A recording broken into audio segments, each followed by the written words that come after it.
আমার নবী উম্মতের জন্য কত পাগল ছিলেন বাবা। এইজন্য বাইহাকি শরীফের হাদিসের মধ্যে এসেছে, আমার আপনার নবী ইন্তেকালের আগে আমার বন্ধুরা আদরের সালামও আমার নবী পাকের সামনে দাঁড়িয়ে আছেন। ইমাম হাসান হোসেন দুই ভাই তারা দাঁড়িয়ে আছেন। নবীজির কন্যা খাতুনে জান্নাত মা ফাতেমা রাদিয়াল্লাহু তাআলা আনহা তিনিও দাঁড়িয়ে আছেন। আল্লাহু আকবার বলেন।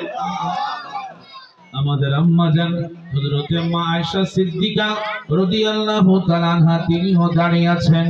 হঠাৎ করে মা আমাদের আম্মা জান আমার বন্ধুরা বাবার নবীজির কন্যা খাতুনে জান্নাত মা ফাতেমা রাদিয়াল্লাহু তাআলা আনহা, যিনি জান্নাতের কোটি কোটি মহিলাদের সরদার হবে, নবীজির কন্যা মা ফাতেমা মনে মনে আমার আপনার নবীকে প্রশ্ন করলেন, আব্বা কারণ হলো দেখি আমার আব্বার ইন্তেকালের আগের ঘটনা, আমার নবী ইন্তেকালের আগের ঘটনা। হঠাৎ করে মা ফাতেমা প্রশ্ন করে দেখি আব্বা জান আমাদের কোন হালে ভাইদের কথা কোনো কিছু বলে কিনা। আদর সালাম যেখানে দাঁড়িয়ে আছেন আমার বন্ধুরা আমার ভাইরা, এই পৃথিবী ছেড়ে আমি আপনি একদিন চলে যাব, ঠিক কিনা? জোরে বলেন না কেন?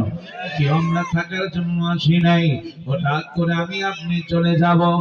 আজকে আমি আছি, কালকে আপনি নাও থাকতে পারেন।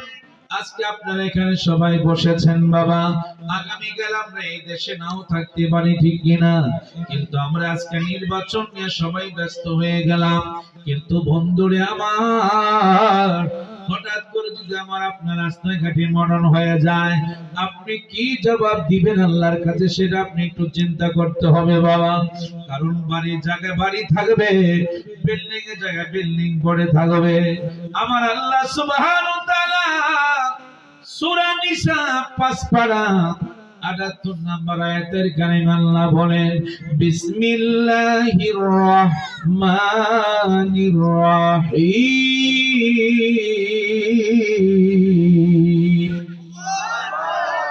আল্লাহ বলেছেন, আইনামা তাকুনু, তুমি যেখানে থাকো, যেই প্রান্তে তুমি থাকো, ইউদরিকুমুল মাউত, নিশ্চয়ই অবশ্যই মৃত্যু তোমাকে গ্রাস করবে।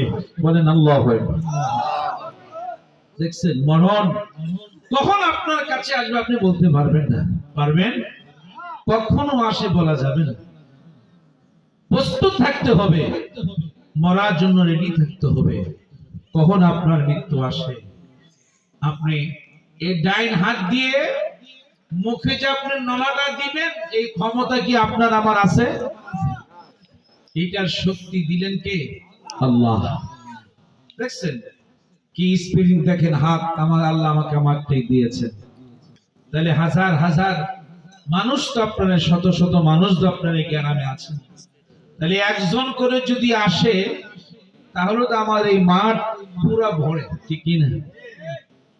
কিন্তু আমরা মরণের চিন্তা নেই।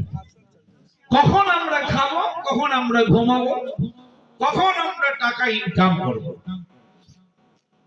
টাকা পিছনে আপনি ঘুরতে হবে না, টাকা আপনার পিছনে ঘুরবে। বলেন সুবহানাল্লাহ। টাকা আপনার জন্য, টাকাকে আপনি তালাশ করতে হবে না, টাকা আপনার কাছে আসবে, টাকা আপনার ঘরে আসবে, রিজিক আপনার ঘরে আসবে। তাওয়াক্কালতু আলাল্লাহ, সেটা এখন আমাদের মধ্যে নাই। আল্লাহর উপর আমরা এখন ভরসা করি না, ভরসা উঠে গেছে, ঠিক কিনা?